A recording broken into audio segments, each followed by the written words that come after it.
More than 5,000 tourists found themselves stranded in the middle of a fierce sandstorm on May 3rd.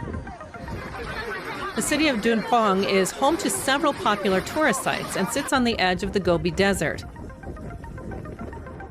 The sandstorm suddenly hit in the evening as some of the sites were packed with visitors awaiting performances.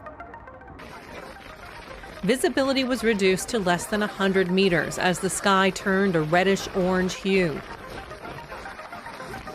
Local authorities had to activate emergency response plans and mobilize all available transports to evacuate the thousands of people left battling the storm.